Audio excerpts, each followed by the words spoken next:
Mga kababayan, handa na ba kayong sumakay sa isang bus ride na hindi nyo malilimutan?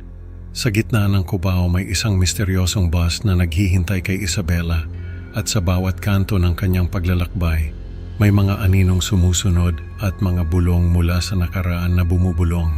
Sa gabing puno ng ritual at babala, isang hakbang lang ang pagitan sa kaligtasan at kapahamakan. Sumama kayo sa akin at alamin natin kung ano ang kahihinatnan ni Isabela sa kanyang pagtatangka na itama ang isang malagim na pagkakamali. Magtagumpay kaya siya o maging isa sa mga aninong gumagala sa dilim.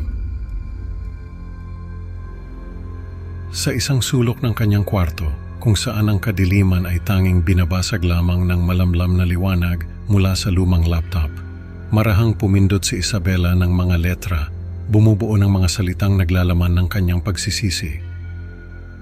Pasensya na, Sofia, hindi ko dapat sinunod ang mga babala mo, ang paulit-ulit niyang itinatype, habang ang kanyang mga daliri ay nanginginig sa bawat salitang lumalabas sa screen. Habang tumatakbo ang oras, ang kaba sa dibdib ni Isabela ay lalong tumitindi. Ang mga anino sa paligid ay tila ba may sariling buhay, gumagalaw sa bawat tiktak ng orasan. Ngunit sa kabila ng takot, pinili niyang baliwalain ang mga ito, isang desisyon na maghahatid sa kanya sa isang landas na walang kasiguraduhan. Nag-ayos siya ng isang maliit na bag, inilagay ang mga gamit na kailangan para sa ritual, at ang liham na kanyang sinulat. Sa harap ng salamin, tinitigan niya ang refleksyon ng isang babaeng naghalo ang determinasyon at takot. Ano kaya ang naghihintay sa kanya sa labas ng mga pader na ito? Nang gabing iyon sa ilalim ng maputlang liwanag ng buwan, tahimik na naglakad si Isabela sa kahabaan ng EDSA patungo sa istasyon ng bus sa Cubao. Ang mga ilaw ng tindahan ay kumukurap-kurap, tila ba nagbibigay babala, at ang ingay ng lungsod ay unti-unting nawawala habang papalapit siya sa kanyang destinasyon.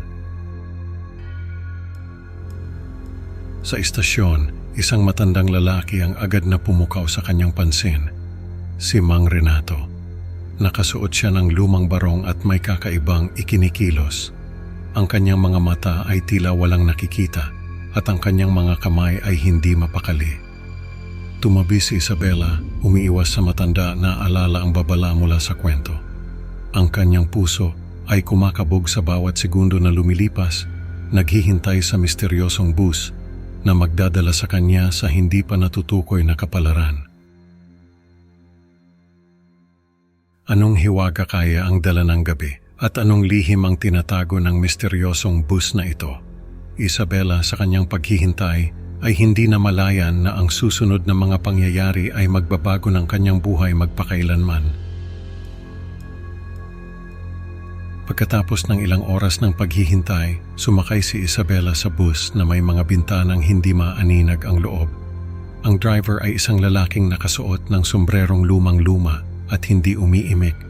Tanging ang ingay ng makina at ang mahinang tunog ng radyo ang maririnig sa loob ng bus.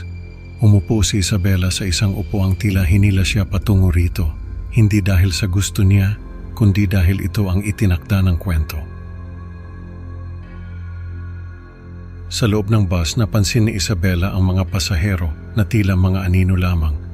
Ang kanilang mga mukha ay hindi maaninag, ngunit ang kanilang mga bulong ay malinaw na nagsasabi ng mga bagay tungkol sa kanyang nakaraan. "Bakit ka sumama?" tanong ng isang boses na malamig. "Alam mo ba ang hinaharap mo?" dagdag pa ng isa.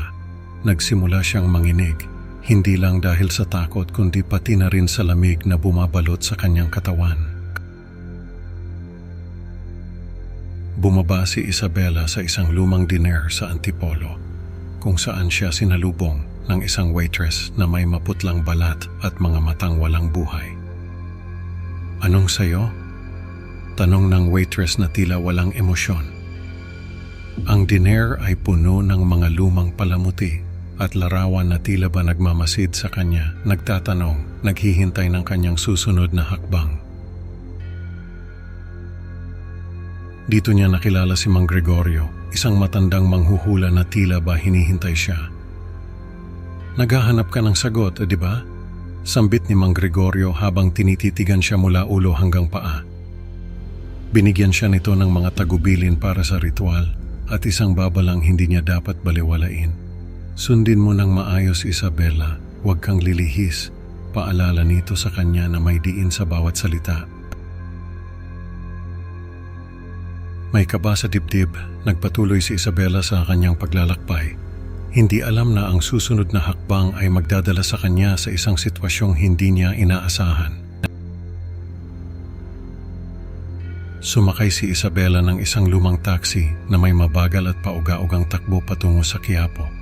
Ang driver ay tahimik lamang at nakatutok sa daan, habang si Isabela ay nag-iisip ng mga posibleng kahihinatnan ng gabi. Malapit na tayo, sabi ng driver na tila ba nabasa ang kanyang mga iniisip. Sa harap ng lumang simbahan ng Quiapo, bumaba si Isabela at hinanap ang lugar kung saan niya dapat ipadala ang liham. Ang mga ilaw ng simbahan ay kumikislap-kislap at ang mga tao sa paligid ay nagmamadali. Tila ba walang kamalay-malay sa kanyang ginagawa.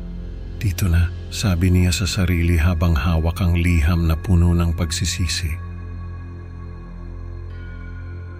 Habang inihahanda ni Isabela ang liham, isang malamig na hangin ang dumaan sa kanyang likuran. Isang aswang ang lumitaw mula sa dilim. Ang kanyang mga mata ay nagliliyab sa gutom. Sino ka? Sambit ni Isabela. Ang kanyang boses ay nanginginig. Ang aswang ay ngumiti, isang ngiting puno ng kasamaan. Sa paglitaw ng aswang, napagtanto ni Isabela na may isang hakbang sa ritual ang kanyang nakaligtaan. Ang takot ay kumain sa kanyang kalooban habang hinaharap niya ang nilalang mula sa kanyang mga bangungot. Anong nakalimutan ko? Bulong niya sa sarili habang ang aswang ay unti-unting lumalapit. Ang dilim ng gabi ay tila mas lalong lumalim habang ang kapalaran ni Isabela ay naghihintay sa kanyang susunod na galaw. Ano kaya ang mangyayari sa kanya sa harap ng simbahang iyon, sa gitna ng kanyang hindi kumpletong ritual? Sa gitna ng kadiliman at kaguluhan ng gabi, nagawang makaligtas si Isabela mula sa kuko ng aswang. Nanginginig ang kanyang mga kamay habang muling humahawak ng panulat. Ang mga letra'y hindi na kasing linis at kasing ayos ng dati. Sa bawat patak ng tinta, isang pagsisisi ang kanyang inilalabas, isang takot na bumabalot sa kanyang buong pagkatao.